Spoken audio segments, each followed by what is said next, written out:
Welcome to your lesson on how to write a conclusion. This can be used for either informative or persuasive essays. The first thing to consider is, what is the purpose of a conclusion? You want to get to the end without saying the end. How do you do that? First of all, you tie the whole essay together. You also identify the connections that you made to each body paragraph. You tell the reader what you've actually learned, and you provide closure.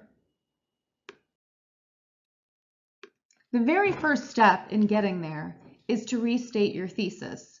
Now, you know the example that we have been using is the Watsons Go to Birmingham 1963. So our thesis statement for that, the Watsons Go to Birmingham 1963 takes place during the Civil Rights Movement as evidenced by the characters, setting, and plot. Now, if you want to, you can restate the thesis just exactly as it is there. However, if you want to get fancy, you can restate that thesis statement in a slightly different way as long as you don't change the meaning or lose any of the important parts to it. So for example, if you play around with the order of the clauses that are used in that thesis statement, you can see within that we have an independent clause and a dependent clause. Now, if you flip those, you've got a slightly different sounding thesis, but you haven't lost the meaning. So, as evidenced by the character, setting, and plot, the Watsons Go to Birmingham 1963 takes place during the Civil Rights Movement. You can tweak word choice a little bit as well. So, just glancing at this, I see as evidenced, and I change that to as proven by. Again, just slightly changing so that it's not so repetitive, but not changing the meaning either. It's still pretty much the same. So one final change that I might make would be with the word order or the sentence structure. So that might help. The character, setting, and plot prove, so I've started it a bit differently. And now you've got a different sounding thesis. It's up to you. You can use exactly as is, or if you want to start to progress a little bit within your writing, you might want to try to vary it a little bit. Now, we get to step 2, and that's all about providing connection, and that's the rest of your conclusion. So connection to what? Really what we're talking about here is your new learning. What did you learn from the novel? What did you learn from the nonfiction reading that you've done? You've learned things perhaps as they relate to yourself. You've learned things as they relate to the world at large. But either way, really focus on the learning that you've done throughout this unit. Once you reflect upon that, you'll want to break it down organizationally so that you're focused on your new learning as it pertains to each body paragraph. We know that body 1 is characters, 2 setting, and 3 is plot. So what did you learn? What did I learn as it relates to body 1 or that paragraph on character? Well, in the Watsons Go to Birmingham 1963, the main character, Kenny, learns that the world is not perfect, but people can fight to make it better and stand up for their rights. So we move to body 2, which is about setting. So during that time is what I'm thinking about. What did I learn? Well, before the Civil Rights Movement, Black people did not have the same rights as whites. So people fought for equal rights during the 1950s and 60s. And finally, when I think about plot or events, what did I learn?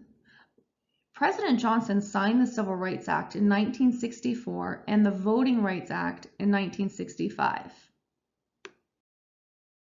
When I put all of that together, I've got a really great, almost complete conclusion. I've got the restated thesis here in the pink, and then each of these colors represent the connections that we just went through. Now, when I read those, The Watsons Go to Birmingham, 1963, takes place during the Civil Rights Movement, as evidenced by the character's setting and plot.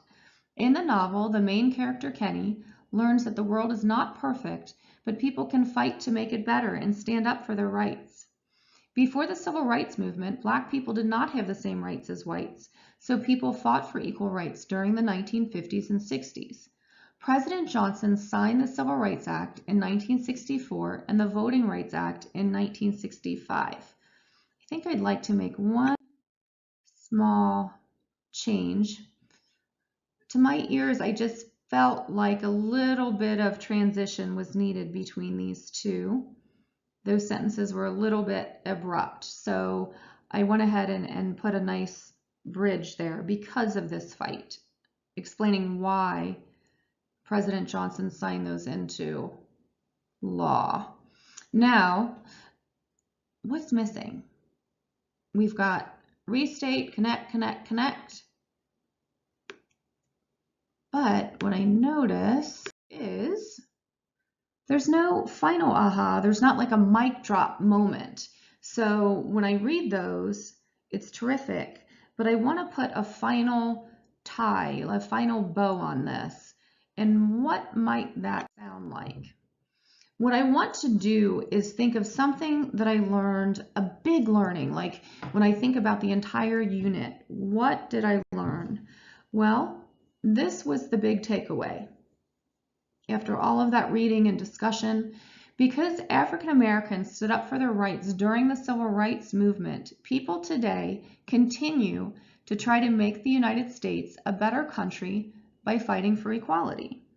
Now that is an ending statement, so I tuck it right in there at the end. Here's what we have. The Watsons Go to Birmingham, 1963, takes place during the Civil Rights Movement, as evidenced by the characters, setting, and plot. I need to advance this. In the novel, the main character, Kenny, learns that the world is not perfect, but people can fight to make it better and stand up for their rights. Before the Civil Rights Movement, Black people did not have the same rights as whites, so people fought for equal rights during the 1950s and 1960s. Because of this fight, President Johnson signed the Civil Rights Act in 1964 and the Voting Rights Act in 1965. Because African Americans stood up for their rights during the Civil Rights Movement, people today continue to try to make the United States a better country by fighting for equality. Now that is a good conclusion. So, thank you for listening, and good luck in writing your own conclusion.